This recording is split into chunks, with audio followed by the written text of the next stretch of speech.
Hey everyone, and welcome back to the Illumineers Quest podcast, where we talk everything Lorcana, not just the super awesome co-op version of the game. I'm Zach. And I'm Jacob. And thanks for coming on this journey with us. Okay, it's finally time. The Chicago event has happened. A lot of the set 4 meta has started to form, to solidify, I guess you would say. So it's time to talk our first meta report of Chapter 4. All right, I'm excited. Main topic of the day. So it's I think it's a pretty healthy meta. I think it's a lot better off than when the set initially came out and everybody was kind of freaking out, aka down with the squirrel. I think it was a lot of the initial talk. It's probably not my favorite meta. I think Chapter 3 is still probably a little bit higher, but it's really solid. It's definitely not as bad as it initially thought. Maybe not as best as it could be, or as great as it could be, but I think I'm pretty happy with it. Yeah, I think overall, like going back to my set rankings, I think it's probably second best. I don't think the set rankings have come out yet. Oh, so spoiler alert: we did a set rankings episode. Yeah, because when this one goes live, the set rankings will have not gone live yet. So fantastic! I'm glad I spoiled that. Yeah. Oh, we made it. I mean, that's fine. We did a set rankings, and Jacob's was absolutely atrocious. So look out for that one.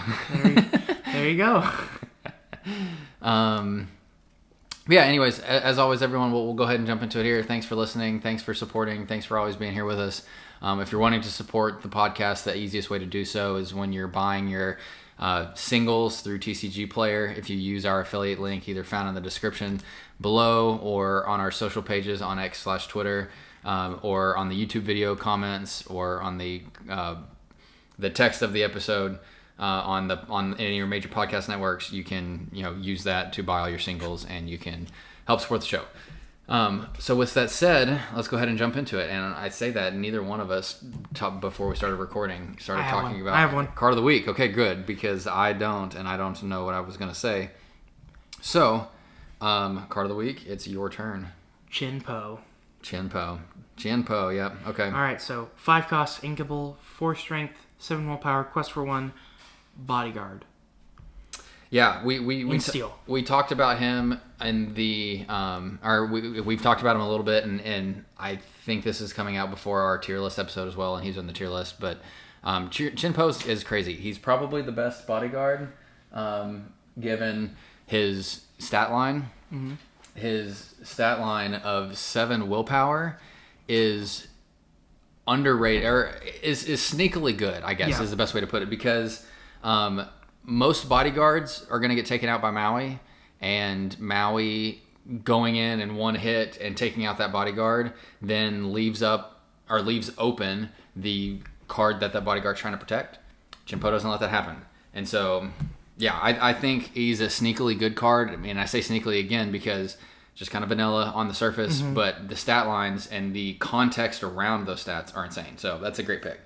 I mean, I've wanted to mention him quite a few times, but he is, I think, like you said, he's a sleeper. He's a sleeper bodyguard, and like you said, up there with one of the best we've ever had. Yeah, in the days of ramp that we're currently in with Sapphire, the ability to play him and something else in a turn, or to play him and, play a spell, or play your dime, or activate your dime, or whatever the case might be. It just enables you to do a lot of things and protect your Hiram Flavershams or your Bells or whatever it is you're trying to protect. So love him. I think he is one of the best bodyguards, especially given the current meta. Simba, I think we said, was the best bodyguard. The Amber 2 cost for a while. Just again, given the context around the cards, he was protecting a lot of those weaker aggro cards. Yeah, at the time he was, I think, obviously the best. Like I think not anymore, but like at the time he was really good. But that's my point, is that the context around Simba made him insane. Context around Chinpo makes him the best bodyguard, bar none, for me. Yeah, I mean, I really can't come up with a discussion for any other one to pass it. Yeah. Okay, Chinpo. I love the thought, because he's also very relevant in the Sapphire Steel decks. My brother plays him and I hate him, so we'll just. Well, you don't have a good way to deal with him as an Emerald Steel player. You're basically just at mercy to Chinpo, because he's not dying to your Diablos and your Buckies. So yeah, Bucky can do a lot of damage, can he?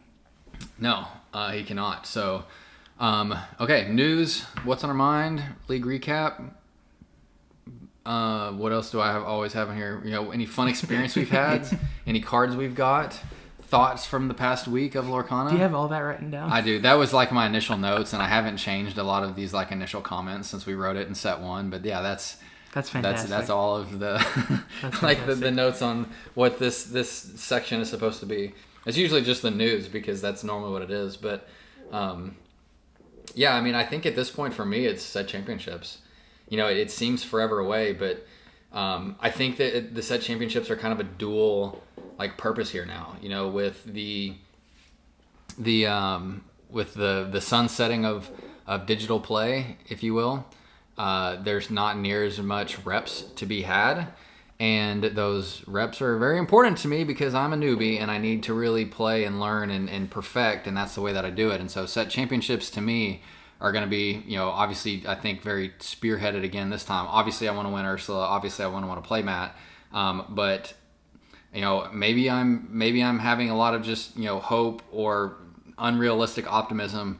But after the performance I had finishing top, tying for 150th in Atlanta, I feel like I'm like right on the cusp of making that top cut and being able to get a couple more promos. And so I want to use set championships as a time to like really get in some of those competitive games and really make sure that I'm, as fine-tuned as possible going into Fort Worth, which everyone in our like group is going to. Like we talked about that last week at League when you weren't able to come. We were talking about it as like who all is going, and we were like literally everyone. Like not even the inner circle, but like the northwest like circle that we all live in, where I don't think it matters, where we all play, like where our normal leagues are.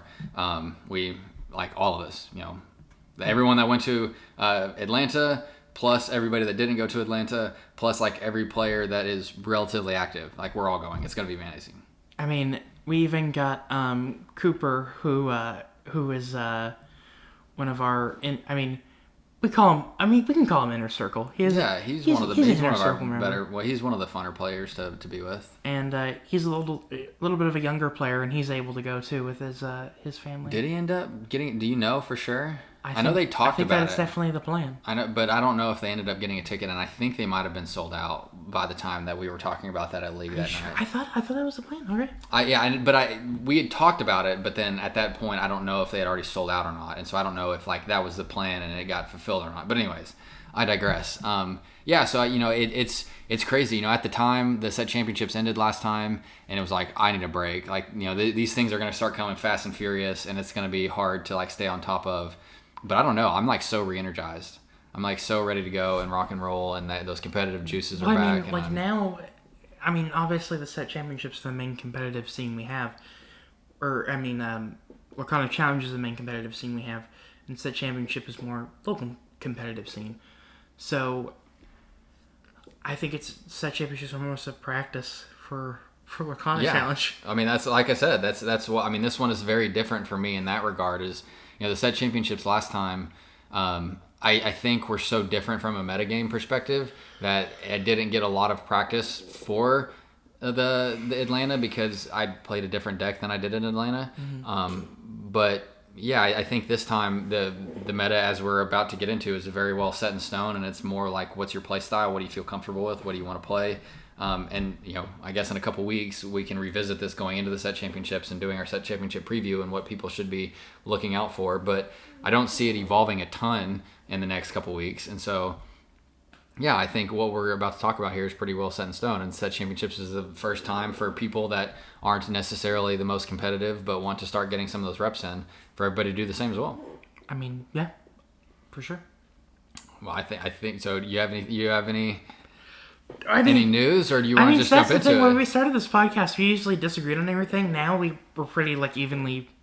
I think because we do so much, like there's so many resources and there's so many like online tools, like Ink Decks, like Dreamborn, Lorcania I still use, but that's mainly just for images and like keeping track of the cards, and they've got a good card database and things too. But the Dreamborn and Ink decks are the two that I really use, and I know you take a lot of stuff from Lorcana Villain, but I think he uses Ink decks, so it's essentially you're getting to the same spot there. And so with all those tools that are now out there, I think you can see what works and you can see why, and a lot of those opinions can converge because they're not ours. We're forming them from the information we're reading. So anyways, it makes sense, I guess. But yeah. But okay, let's go ahead and jump into it because I think we've started to tease enough of the meta stuff to begin with. So we might as well start to jump into it. So all right. I guess as a little bit of a backstory or a little bit of a preview, there was a very fast, rapid succession, as there usually is, on people finding really good decks and it kind of scaring the pants off of people. I still think we're there a little bit, but the first deck that I think came out there, and I might be getting the timing wrong on like what came first, what came second, but they're definitely the first big two. And I'm going to call the first one being Emerald Steel, the 4.0 or the 3.0, I guess, version of like, discard, hand disruption Emerald Steel. Second one is, as Sailor dubbed it, and he's like kind of the grandfather of this deck, and so I'm going to give him the credit for it, is Sisu on Ice, is deck number 2. So that was... Emerald Steel came after Lorcana Challenge. Like when all those players got into set 4 is when the Diablo Bucky started coming about. Yeah, I think you're right. Ruby Sapphire was like the first big bad. Okay, so I've got those backwards. Okay, I remember wrong. Number 3 is... Well, you were in set 3 meta at the time because you were going to Atlanta. I was not. That's right.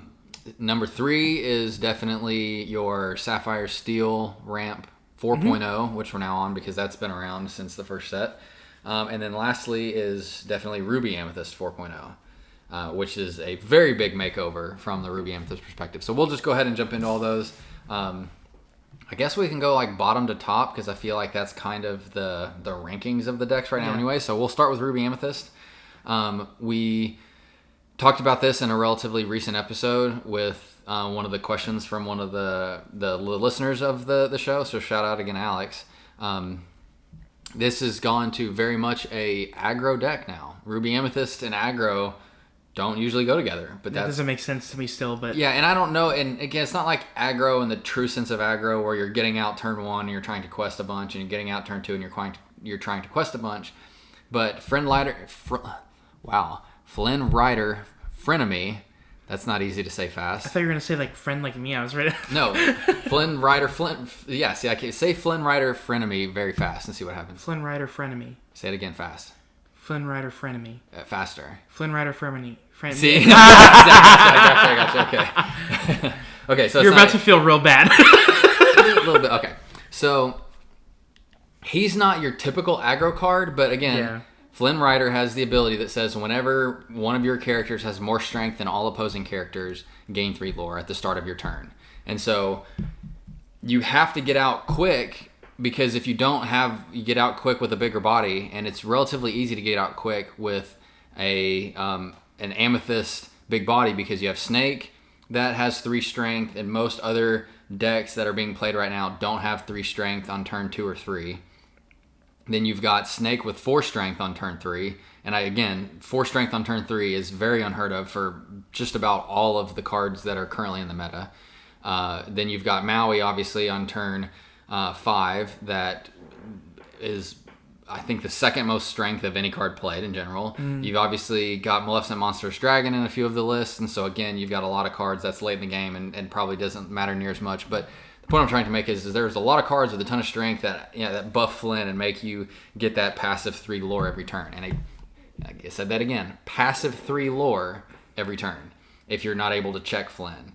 And so, getting 3 passive lore from Lucky Dime or getting 3 passive lore from a spellbook or a goat or something like that, you can see is very, very impactful. And so getting that early on, in my eyes, makes it pretty aggro. Yes, I mean... Now, we've said this in the past, a 2/2 stat line, even if you're not exerting or it's evasive, pretty easy to remove. So there's ways around it, obviously. But it's still a very good engine.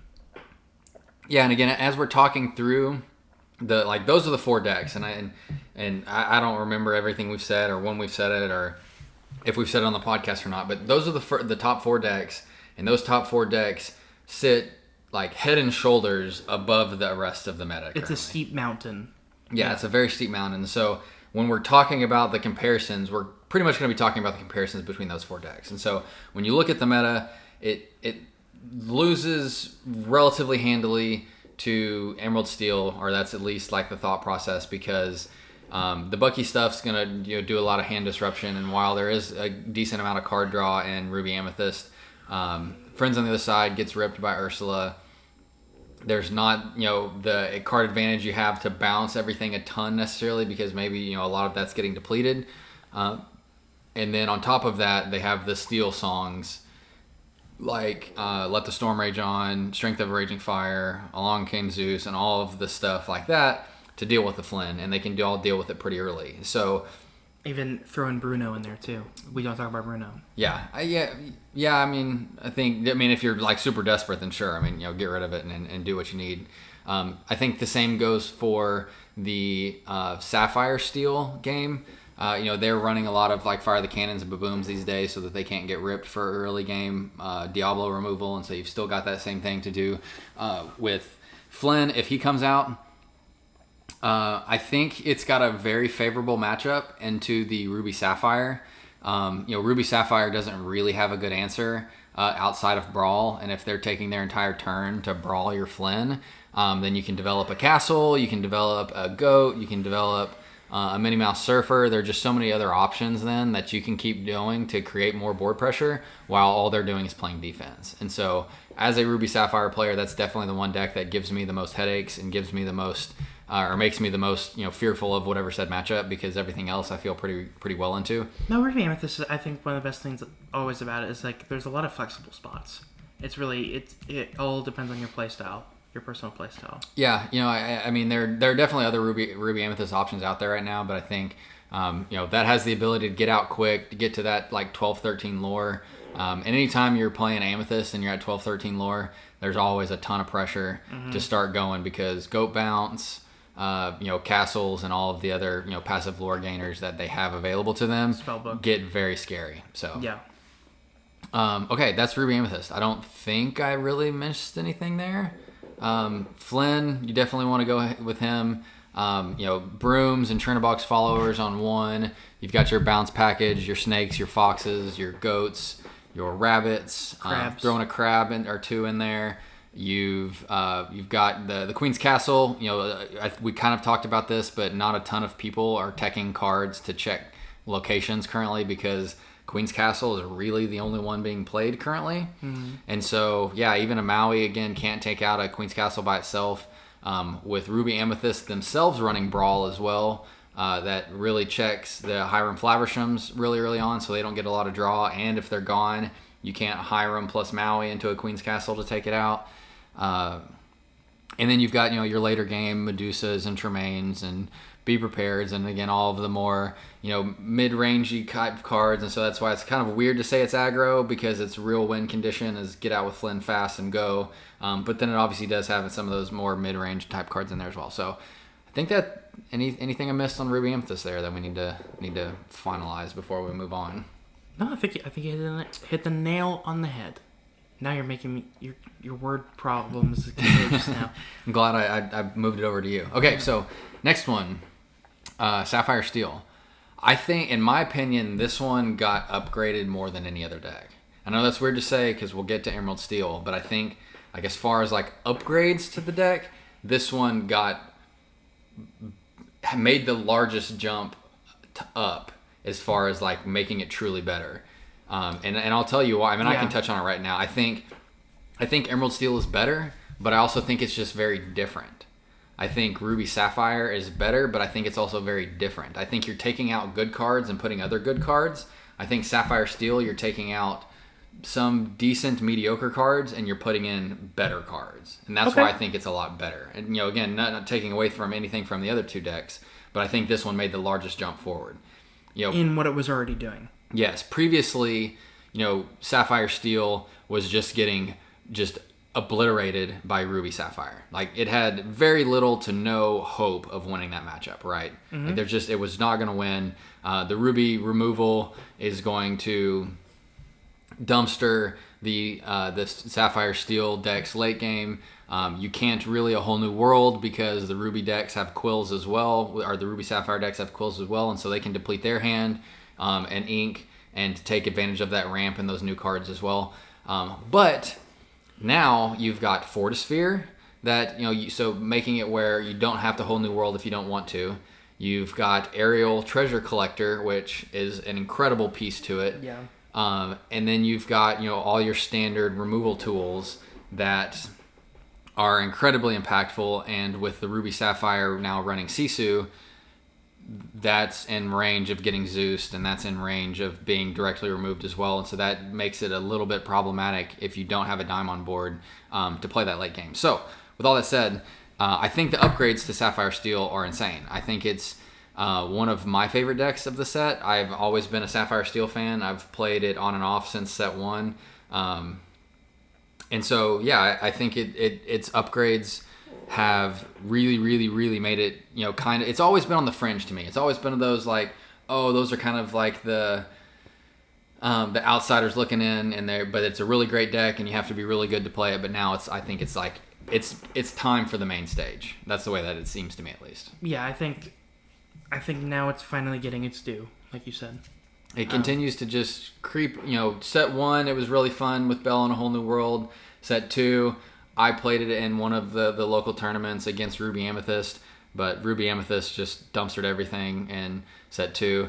Set 3, it started to say, oh, this is good. This has a lot of potential. And set 4, again, it's even better, and so it's got a ton of potential there. But I mean, it got to the point, like, my brother changed his deck. Like, he was excited to play Sapphire Steel. Like, he really wanted to play Sapphire Steel, which was a big shift from before. Yeah. So the tech on this one, or the overview on this one, again, is very similar to the other ones. You have the ramp tools, you have your one jumps, your Mickeys, your fishbone quills, and everything to ramp fast with. And then you've obviously got a whole new world to replenish all those cards. You've got a lot of the direct removal or direct damage spells or actions / songs with your Fire the Cannons, your Babooms, your Zeuses, your Grab Your Swords, your Strength of a Raging Fire, your Let the Storm Rage On. You have a full suite of removal / damage to choose from. So that's obviously very powerful. But as I mentioned before, Aerial Treasure Collector is probably the biggest change.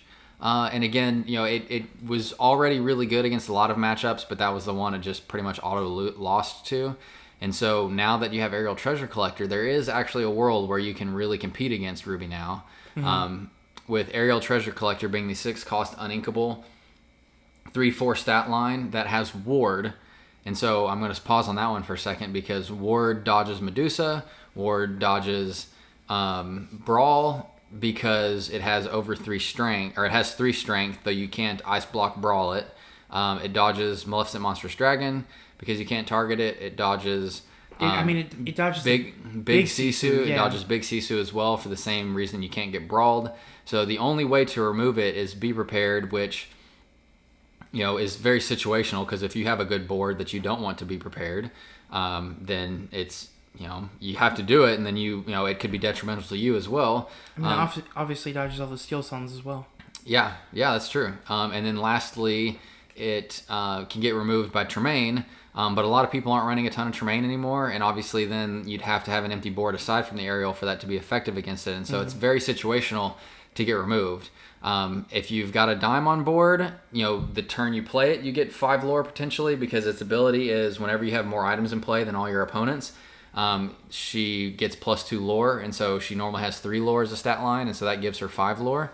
So let's say you have a dime on board and you play her and you activate, that's 5 lore. If you don't have any way to remove her that turn, which as I just kind of went through is very, very hard to do and very situational, it's 15 lore across 2 turns from Aerial. Yeah. And when your goal is to go to 20, and I just said 15 in 2 turns, that's a very impactful 2 turns. Yes, I mean, it makes up for all the slow build, and then once you get to Aerial, it's game on. With Smee early on, yes, you could easily quest for 4. That alone puts you at 19. I find myself playing against me like him being a pretty big threat on that deck because I know it's coming later. He definitely is. And then you've got Hiram, obviously, which you're trying to quest with to get a couple more cards from his items. So 2 Smee quests, 1 Hiram quest, and then you kind of are just sitting there churning and removing, trying to get to an aerial so that you can win the game. And then as your opponent is focusing on getting rid of the aerial, drop a Tamatoa. Pretty much game over. Yeah. So it's, and we talked about Fortisphere a little bit, I think, already. Maybe I didn't mention Fortisphere, but it's obviously just another Popsicle 2.0, as I love to call it. So you've got 8 1-cost items that will replace a card in your hand to help you find more ramp, to help you find your fishbone, to help you find, your 1 jump ahead or whatever the case might be. So there's just so many options for you to continue to ramp and to continue to have card advantage that Sapphire Steel, in all honesty, is maybe it's obviously a top 3 deck is what I have it ranked right now. It honestly might even be a top 2 deck in my eyes, and I could even see an argument for the best deck. That's where it is in my eyes. Obviously, I think the top 2 are still probably there, but I could have an argument for it to be higher on the list. So, I couldn't agree more. I think it's very interesting. Even it's a very unique deck. It's a very slow, it's the slowest deck I think we've really ever seen in Lorcana. Dime definitely changes that dynamic because you can get a squeak out 10 lore in 1 turn. Yes, but it takes a while. It takes a while to get there. I would say Ruby Sapphire is slower than Sapphire Steel because Sapphire Steel, you've got Smee. Some lists are still playing Scuttle. So you've got a couple characters you can play like turns, 1, 2, 3, 4.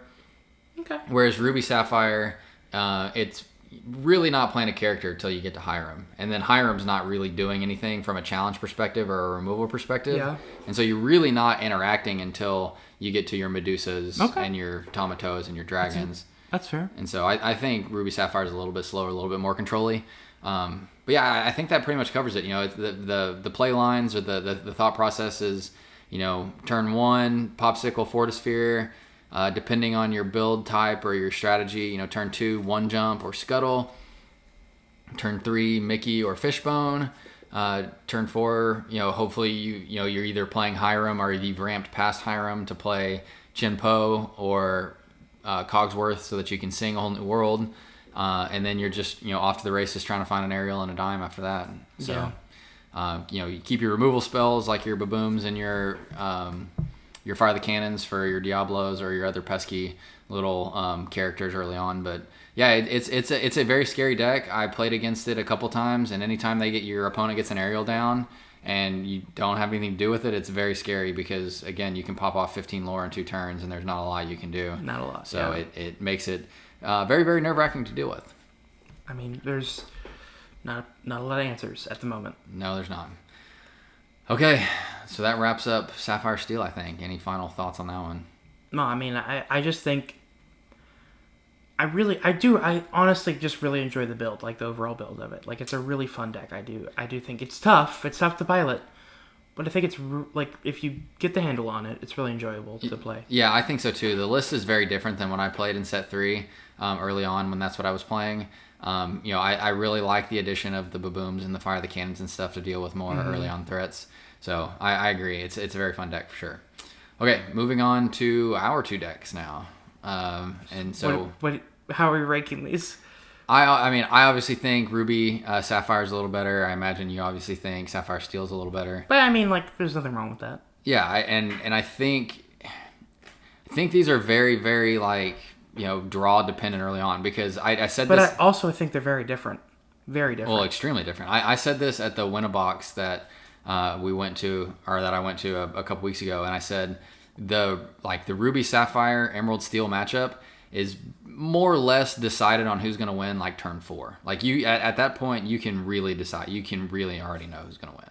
That's fair. Because if Ruby Sapphires found a Hiram and an item and can draw through the Bucky removal, probably going to win. If they don't find that and your Emerald Steel has found the Bucky and the Diablo and the Aladdin, they're probably winning. Yeah. So, it's a very two-sided matchup. But anyways, so we'll get into the actual decks here. So Ruby Sapphire or Sisu, the new Sisu upgraded Ruby Sapphire deck is very much in the same vein of what it was set 3. Ramping, draw with Hiram, tons of late game removal. Control the board, dime for lore, win the game. I mean, it's really that straightforward.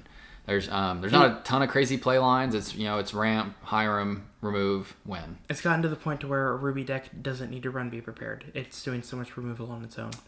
Well, I agree and I disagree. I agree because, against Emerald Steel, you definitely don't need to be prepared. If I'm playing Emerald Steel, I'm probably Fishbone Quill inking it every time because I don't want it to get Ursula ripped. But in the mirror and against Sapphire Steel, you have to have it because you can't remove. You just said you can't remove aerial without Be Prepared. You're really not getting rid of an aerial. And Sapphire Steel only has a couple ways to deal with the Tamatoa. It only has a couple ways to deal with, Madame Medusa. Sure. You can't Madame Medusa without Ice Block. And so, I still think Be Prepared is very necessary in the mirror in like half of the matchups. And so you still got to run a couple copies. Okay. But it's not mandatory, though. I would say it's mandatory. If you look at the number 1 deck list that Moyen has right now, he's running 3 Be Prepareds, 3 Sisus. Forget what I said. But yeah, it's again, like I don't need to spend a ton of time on this one because this one is very straightforward.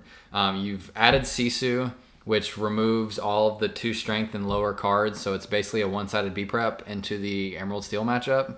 And so if you're in, the Ruby Sapphire player and you're playing against Emerald Steel, get to an 8-cost Sisu and drop down the board and one-sided Be Prepared, and then you're in really good shape. But yeah, it's very straightforward for the most part, and I hope I'm a relatively experienced player on this one, and so I hope I'm not saying something stupid that someone better than me is listening to saying no, it's not. But again, it's ramp, draw with Hiram, and then remove late game, and then obviously you want to find a dime to finish the game out. But it's really you're trying to get to those bigger bodies to have a body advantage through that ramp, and that's kind of how it goes. Yeah, it's very simple play lines. Unlike. Yeah, so I think with that said, that I really don't have a ton to say about it. I mean, it's a fantastic deck. The removal is unmatched, obviously. So from that regard, it's very good, but it's very straightforward. So with that said, Diablo/Emerald Steel has obviously taken the world by storm. And as I mentioned earlier on in this episode, it has also brought on a lot of chance / picket fences / grab your sword type of scenes on down with the squirrel. Yeah. And I honestly get it because think about it. The amount of cards that can interact with Bucky are very slim. And not only are they cards that can interact with Bucky very slim, the time at which you can get to those cards is very late in the game. So the fact that you have a 2-cost card that can't be interacted with till turn 6 is very unfun from that regard. Hiram's an extremely strong card. He can be interacted with in a ton of ways. What other cards are there that have everybody have been talking about? I mean, there's tons of other like goats and foxes and other like really strong cards. Madame Medusas. All of those can be interacted with. They don't deplete your opponent's hand. They can be interacted with very early on, and so I think there's a lot behind the calls for Bucky to be nerfed or banned or whatever you want to call it. So I get it. I'm not saying that should happen, but I'm saying I understand why people are saying that. Yeah. But okay, you're the Emerald Steel pilot, so let's hear it here. What's the sauce on Emerald Steel? What's the thoughts, and why are you such a fan of it? So I think one of the things you have to talk about when talking about Emerald Steel is that there's lots of variations on how you play, especially in the 1-drop category. When talking about building your 1-drops, Diablo. There's three main ones. There's Diablo, Robin Hood, and Pegasus. Yep, those are those 3 common ones these days. Those being the main 3. Sometimes Focus thrown in there, but I don't much like that play. Sometimes it is thrown as like a 2 of or something. But in today's game, not super important. But those 3 are the ones you're talking about the most. I'm actually running a combination of all 3 at the moment. I think that's the norm. I think that is the norm. And obviously, all 3 of those are shift targets. Yep. And so that also affects the play lines. It's not just what are your 3 costs, your 2 costs, your 4 costs, your 5 costs. It's the shift lines as well are very important in the deck. But also the key piece would be Bucky. Yep. So Bucky turn 2, and then you play your turn 1, and hoping that you can shift either with Diablo in turn 2, or shift with one of the Robin Hood or Pegasus on turn 3. And again, as you know, Bucky is the character that says anytime you play a Floodborn, your opponent has to discard a card. Sure. So and has ward. The biggest advantage I think that Emerald Steel has gotten is the addition of 3-cost Floodborns. So Diablo, 3-cost Floodborn. He's one of those weird ones where you have to discard to shift, and so he can be played earlier. But turn 3 playing Diablo, activate Bucky. Turn 3 play Aladdin, the new Floodborn, and Steel, activate Bucky. Shift Robin Hood on 3, activate Bucky. Shift Pegasus on 3, activate Bucky. In the Chapter 2 discard days of the Bucky John world, Jafar, the Juggernaut card, was the earliest Floodborn you could really get out. And so that gave you another turn before you had to really start worrying about it. Turn 3 having to worry about discards means that you have to really be drawing or replacing the cards that you're playing early on, or just not gaining board control. And so none of those are really fun, are really great ideals for an opponent, but that's the world that Bucky brings up. And there's even a play line where you don't even, you can play a Ursula Deceiver on turn 3 too. That's another completely different play line you can go down, where you're going a little bit more control based from an on-board perspective than a discard perspective. Yep. You can go through your tinks, your stuff like that. You grab your swords.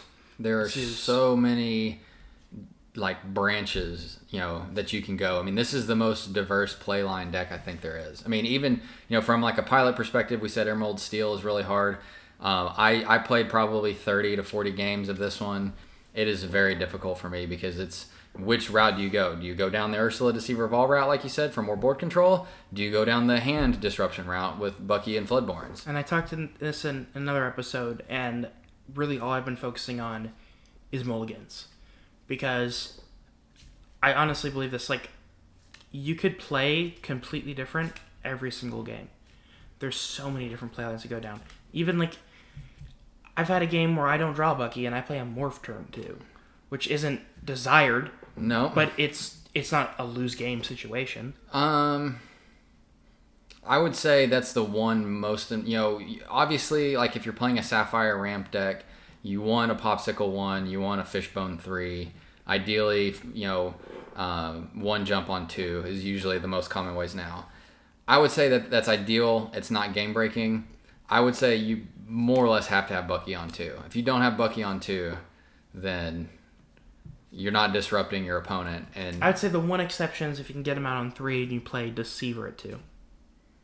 Depending on the matchup, I would agree. There are definitely maybe not so much the Morph example, but more so the Deceiver. Yeah, there's definitely a call for that for sure.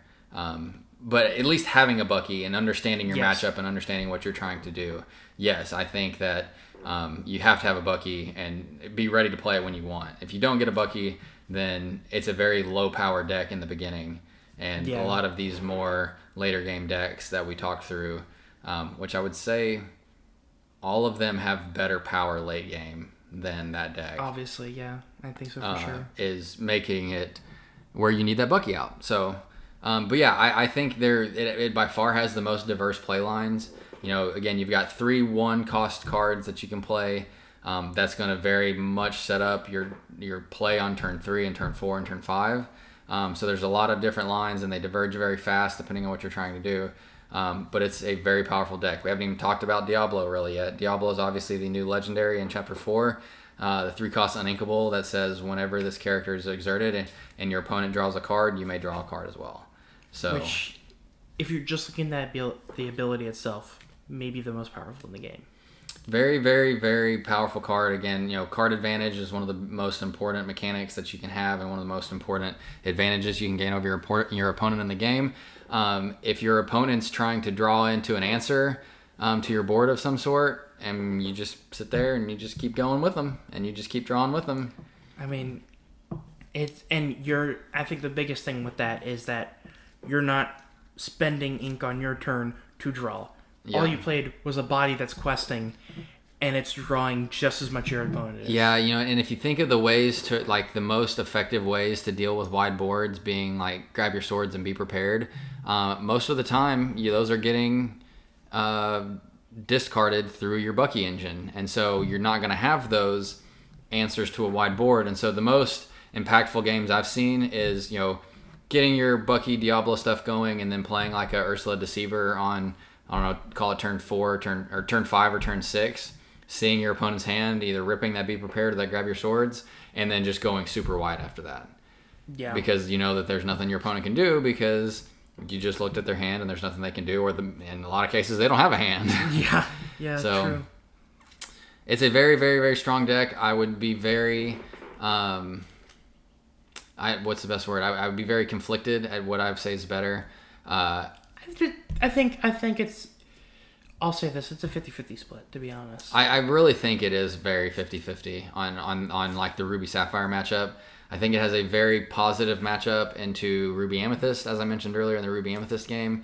I think it can be, depending on the build and depending on the opponent and the skill level of the opponent, I think it's very 50-50 into Ruby Sapphire. Or not Ruby Sapphire, Sapphire Steel. And so, yeah, I mean, I think given the top 4 decks, you got kind of 50-50 into Ruby Sapphire, you got kind of 50-50 into Sapphire Steel, and then you got one really kind of like auto win. And I think that kind of is the same for Ruby Sapphire. Well, so Ruby Sapphire has I don't know, I think that the numbers might say a little different. I'd really like to see the numbers. I think Ruby Amethyst might have a slight edge against Sapphire Steel, but then on the other hand, it's got a pretty big advantage into... or I said Sapphire Steel. It's Ruby Sapphire has a pretty big advantage into Sapphire Steel and a little bit of a disadvantage into Ruby Amethyst, and then pretty even with Emerald Steel. Sapphire Steel, I would say, has a pretty good advantage over Amethyst, or pretty 50-50 with Emerald Steel, pretty good advantage over Ruby Amethyst, and a disadvantage over Ruby Sapphire. And so, there's a pretty good like dynamic between those 4 decks where they can all kind of have an advantage over one of the others, and then maybe lose to one of the others. So yeah, I think it boils down to really what you're most comfortable with and how you understand the deck and the plays, because ultimately if you're making better plays, that deck is going to feel better for you. I think the biggest thing about the decks now is like the decks feel very full. First 2 chapters especially, it was like, well, these 45 cards do this goal. The other 15, you're going to have to kind of fill out just some random cards that might not fit that goal. Now, 4 sets in, those decks are fully compact, fully optimized, or at least that's a good point. They can be. That's a good point. And so I think every single deck kind of has its own identity now, and very based on that identity. Yeah, and that's a very good point. I mean, there are, obviously differing builds within some of those ink combinations. Mainly Sapphire Steel this round, I think, has the most flexibility. Emerald Steel obviously has a lot of potential different like routes, shift lines, or different like if you want to put 3 tinks or 2 tinks or 1 tink or no tink, I think that's option. Beast Tragic Hero is another one where you can obviously like take or leave, or put a bunch of copies or non-copies. So yeah, I think there are different variables within the decks, but to your point, they're all there to do the same thing. Yep. And help that same goal. So yeah, those, if you're going into set championships, if you're listening to this later on in June, or even getting into July and looking at the Lorcana challenges in Fort Worth, or any of the later ones, actually I think after that it starts getting into Chapter 5. But those are the 4 decks I would definitely stick with if you're wanting to be competitive and you're wanting to really challenge for the set championships and the Ursula playmats and everything, or go to Chicago or to Fort Worth. Those are the 4 I would stick with. I mean, yeah, unless there's some outlier that we're not thinking of that'll pop up out of nowhere. And it's possible. I mean, Joshua showed us it's possible. And I imagine that after like the first couple set championship weekends, with it being very different this time across the entire month, set championships, then you can potentially see a lot of changes throughout those weeks. And so I think there's potential for something to pop up at that. But yeah, we won't know until that happens, obviously, because the the purple faucet came out of nowhere and took it by storm at the very end of the set, so it didn't get its really life for everybody else to start playing it. But there's the potential, and we'll definitely keep up with it as those set championships start rolling out. If something else pops up, we'll definitely let you know. It's an awesome time to be a Lorcana player, man. It really is. I think that's all I got. I think that wraps it up. Those are the 4 main decks: Ruby Amethyst, Sapphire Steel, Ruby Sapphire, and Emerald Steel. If you're wanting to be competitive, again, those are the 4 I would look at. Study those decks, understand the play styles, and go from there. I mean, those are obviously the top 4, and I think we got it through all of them today. All right, I think that covers it then. We'll wrap it there. Everyone, thanks for supporting as always. Appreciate you listening. Appreciate you sticking with us, and we'll catch you next time. All right, bye guys.